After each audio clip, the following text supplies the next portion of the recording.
As early as 1946, the U.S. military was thinking ahead to a new generation of strategic bombers capable of carrying nuclear weapons through modern enemy air defenses across intercontinental ranges. By late 1947, they had convened the Heavy Bombardment Committee to set up the formal requirements for a new bomber and map out the next decade of bomber development. Now, by this point, the B-36 had already flown, but it was accepted that it would be quickly outpaced by Soviet air defenses and something more modern would be needed going forward. The B-47, Boeing's new medium bomber, was just about ready, and there was an understanding that data from the B-47's evaluation might heavily influence the new heavy bomber program.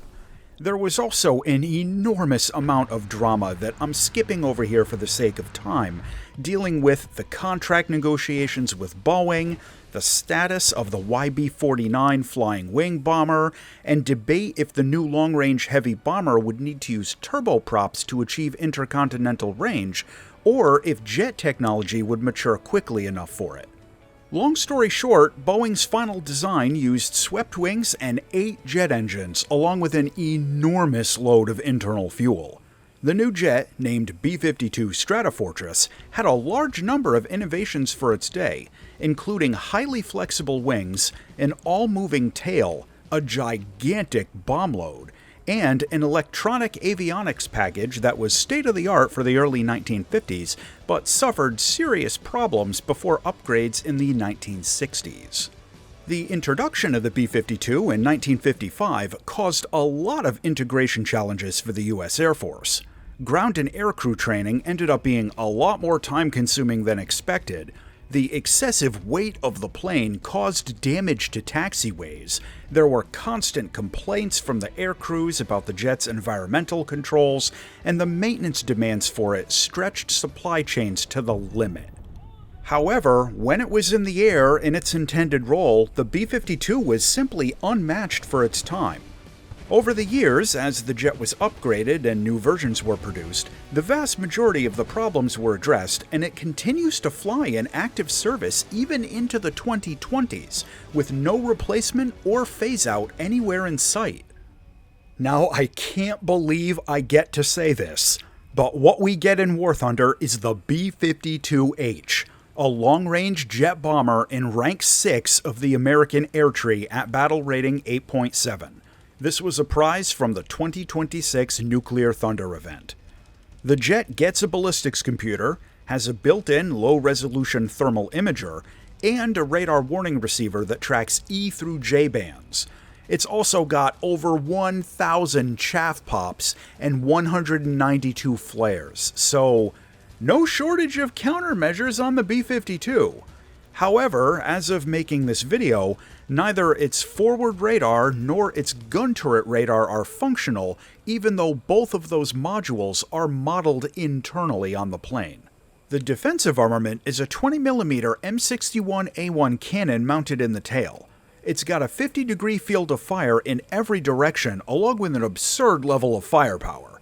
It's supposed to be radar guided, but sadly, not so much luck with that in the game. For loadouts, the B-52 gets an absolutely inappropriate amount of ordnance. This thing can take up to 42,000 pounds of bombs in varying sizes of regular bombs and parachute bombs. As of making this video, this is the heaviest weapon load in the game. Not only does it get an enormous internal bomb bay, but it also gets 2 huge external racks under the wings. On the loadout builder, the outer 2 slots are the external racks, so if you want to fill only the internal bomb bay, use the 3 center slots. When it comes to flight performance, the B-52 handles exactly like you think it does. Poorly.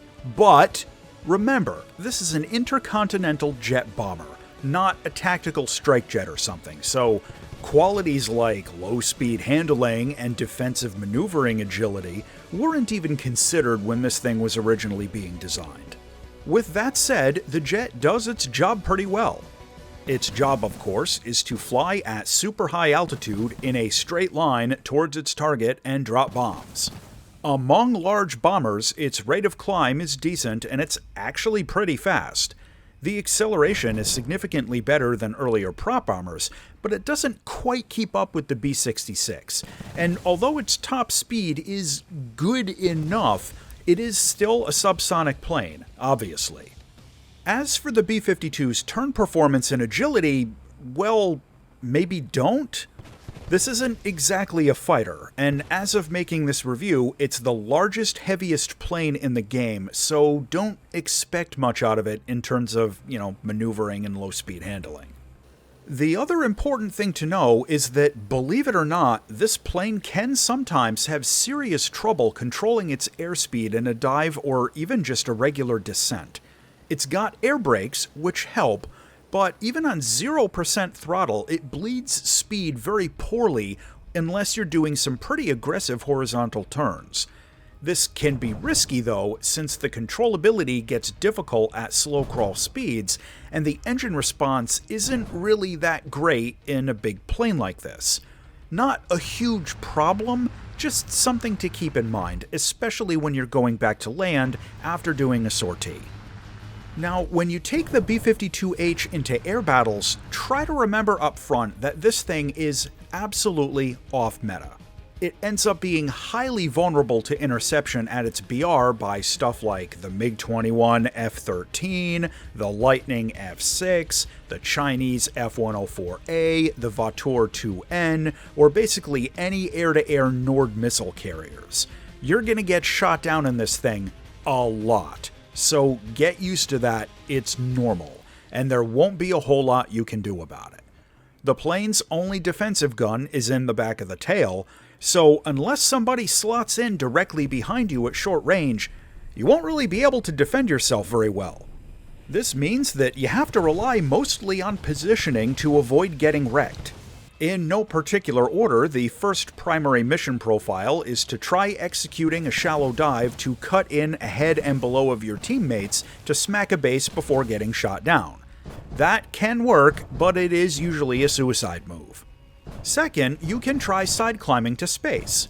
This can often be the safest, but it also potentially wastes enormous amounts of time if some interceptor finds you after you spend like 8 minutes on positioning, but before you drop your bombs. The last profile is to stay on the medium altitudes, but just try to use horizontal evasion. Skirt out for a wide flank, that sort of thing. You can usually maintain a better speed this way, so it's a lot less of a time waster if you do get intercepted, but it's still pretty risky. The silver lining to all this is that because of the jet's absolutely enormous bomb load, the B-52H can win a match by itself if nobody stops it. Personally, I usually assume that I'm not going to get all of the bombing targets, so I don't take the external bomb racks. It's only a marginal performance difference, but the plane needs all the help it can get sometimes. Out over a ground battle, what can I say here? This plane can carpet bomb half the map with medium-sized bombs, or an entire map lane with larger-sized bombs. Now, its limited agility means that it can't really adapt well to target movement or situation changes on the ground, but if you're lucky enough to actually get a cluster of tanks somewhere near your flight path, you can potentially get chunks of kills in one pass. Now, this last point is mostly personal preference, but I'd suggest dropping your bombs in as few passes as possible before going to land and reload. Once the other team realizes you're up there, the chances of someone spawning into a fighter are going to be pretty high. Visually, the B-52 is a very utilitarian-looking plane. There's only one paint job for it in the game right now, but we'll probably get more eventually. Until then, I hope you like dark gray. Landing the Stratofortress is actually a bit difficult. The plane has an enormous amount of lift when it's mostly empty, and it gets pretty floaty down near the ground. Plus, it can sometimes be difficult to bleed off that last bit of airspeed when you're lining up a final approach. You can put the gear out at 450 kilometers an hour and the flaps at 350, plus it does get a drag chute, But honestly, I do suggest practicing the landing with this thing a few times in test flights, especially if you're new to large jets like this. The cockpit is, unfortunately, an awful low-poly placeholder with really smeary low-resolution textures. I didn't have a good time with this plane with the VR headset at all. Garbage cockpit. To close out on the B-52H. This thing has the largest bomb load of anything in the game. It gets a ballistics computer, it gets a thermal imager, it gets a huge supply of countermeasures, and its tailgun is kind of a monster if anyone actually tries to slide in behind you. However, its low-speed handling is just awful. It's an enormous target in air combat. It's kinda fragile and doesn't take damage very well, and you're an instant target as soon as anybody spots you. The final verdict on the B-52H is that this plane will never fit the meta, unless they seriously rework the game modes or something. Still, I think it's really fun just for the novelty value. Just don't expect to fly out and carry the team too often. As always, thanks for watching, and if you like this video, I know you've already clicked on this next one in the top right there.